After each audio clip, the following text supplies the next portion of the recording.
1 مارچ 2026۔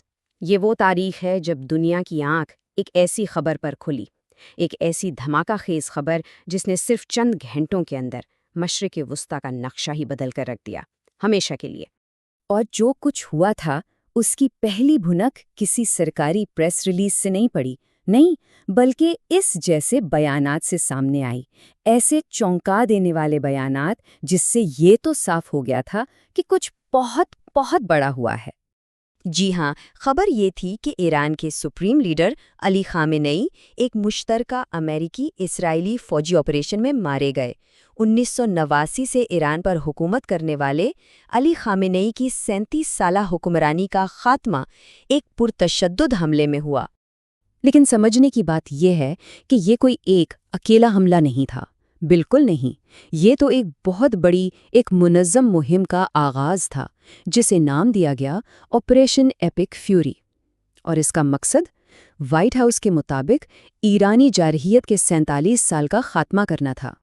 اور یہ آپریشن صرف ایک شخص تک محدود نہیں رہا۔ ان حملوں میں سپریم لیڈر کے قریبی حلقے، یعنی ان کی بیٹی، داماد اور پوتی کے ساتھ ساتھ ایران کے سیکیورٹی اور فوجی اداروں کی اعلیٰ ترین شخصیات کو بھی نشانہ بنایا گیا۔ اچھا، تو اس خبر کے بعد کیا ہوا؟ اس کے فوراً بعد پورے خطے میں فوجی کارروائیوں کی ایک لہر دوڑ گئی۔ یہ پہلی لہر تھی۔ اور اس ابتدائی حملے کا پیمانہ کتنا بڑا تھا، ذرا سوچئے۔ مشترکہ امریکی اسرائیلی فورسز نے ایران بھر میں 2000 سے بھی زیادہ اہداف کو نشانہ بنایا، 2000 سے زیادہ۔ اور دونوں طرف کے فوجی رد عمل میں ایک بہت بڑا فرق نظر آیا۔ ایک طرف امریکی اسرائیلی مہم تھی جو انتہائی مربوط یعنی ہائیلی کوآرڈینیٹڈ تھی، تو دوسری طرف ایران کا جوابی حملہ تھا جس میں آہنگ ہانگی کی بہت کمی نظر آئی، جسے انکنسسٹنٹ کہا گیا۔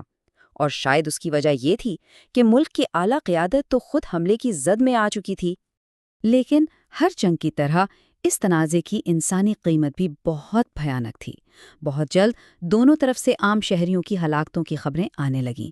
ایرانی سرکاری میڈیا کے مطابق ابتدائی حملوں میں ہی بہت بھاری جانی نقصان ہوا، جس میں ایک اسکول کے بچے بھی شامل تھے۔ دوسری طرف تل ابیب اور ابو ظبی میں بھی میزائل لگنے سے عام شہری ہلاک ہوئے۔ اچھا، یہ تو تھی فوجی صورتحال۔ اب آتے ہیں رد عمل کی دوسری لہر کی طرف، یعنی دنیا اور خود ایران کے لوگوں نے اس خبر پر کیسا رد عمل دکھایا۔ اور یہ رد عمل انتہائی مختلف تھے۔ سرکاری سطح پر تو واشنگٹن اور تہران کے بیانات ایک دوسرے کی مکمل ضد تھے۔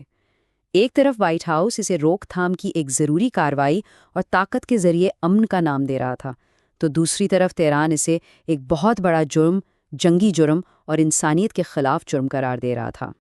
لیکن ایران کے اندر کا منظر وہ بہت حیران کن تھا۔ اطلاعات یہ تھیں کہ ملک کے کئی شہروں میں لوگ سڑکوں پر نکل آئے جشن منانے کے لیے۔ جیسا کہ ایکس پر ایک صارف نے لکھا، میں رو رہا ہوں، ہنس رہا ہوں، چیخ رہا ہوں اور 3 سیکنڈ میں دنیا کے ہر احساس کا تجربہ کر رہا ہوں۔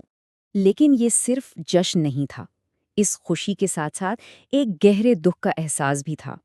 ان جانوں کے ضیاع کا افسوس جو چلی گئیں، جیلوں میں ضائع ہونے والے سالوں پر افسوس، اور ان زندگیوں پر افسوس جو تباہ ہو گئیں۔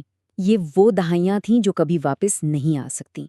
ایران سے باہر جو جلاوطن اپوزیشن شخصیات تھیں، انہوں نے اسے اسلامی جمہوریہ کا حتمی خاتمہ قرار دیا، جیسا کہ جلاوطن شہزادہ رضا پہلوی نے کہا کہ اب حکومت کی باقیات کی طرف سے جانشین مقرر کرنے کی کوئی بھی کوشش ناکام ہی ہوگی۔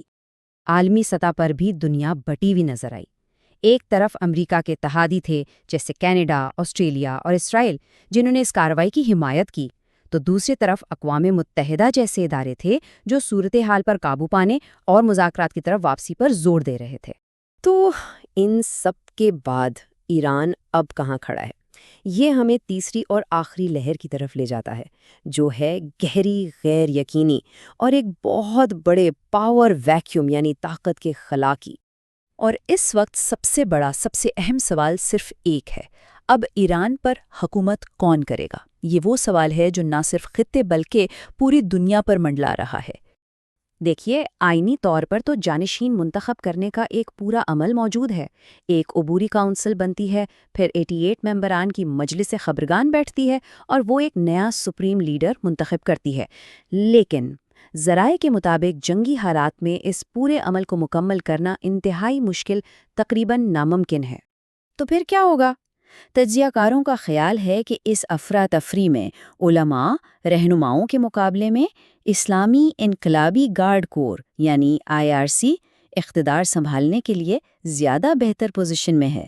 یہ وہی IRC ہے جو ملک کی سب سے طاقتور فوجی اور اقتصادی قوت ہے۔ تو یہ امکان بہت بڑھ جاتا ہے کہ ایران کا اگلا باب کسی عالم دین کے بجائے فوج کے ہاتھ میں چلا جائے۔ اگر ہم پچھلے 48 گھنٹوں پر نظر ڈالیں تو یہ سمجھنا مشکل نہیں کہ حالات کتنی تیزی سے بگڑے۔ آپریشن شروع ہوتا ہے، اگلے دن خامنہ ای کی موت کا اعلان ہوتا ہے، اور اس سے اگلے دن تک ایران ایک پھیلتے ہوئے علاقائی تنازع کے بیچ طاقت کے خلا کا شکار ہو جاتا ہے۔ صرف 48 گھنٹوں میں ایک ٹارگیٹڈ ملٹری آپریشن ایک مکمل جانشینی کے بحران میں بدل گیا۔ ایک 37 سالہ حکمرانی کا خاتمہ تشدد پر ہوا ہے۔ تو کیا یہ ایک آزاد ایران کی صبح ہے، یا پھر یہ ایک اور بھی زیادہ مہلک باب کا آغاز ہے؟ یہی وہ سوال ہے جو اس وقت سب کے ذہنوں میں ہے، اور دنیا سانس روکے دیکھ رہی ہے کہ آگے کیا ہوتا ہے۔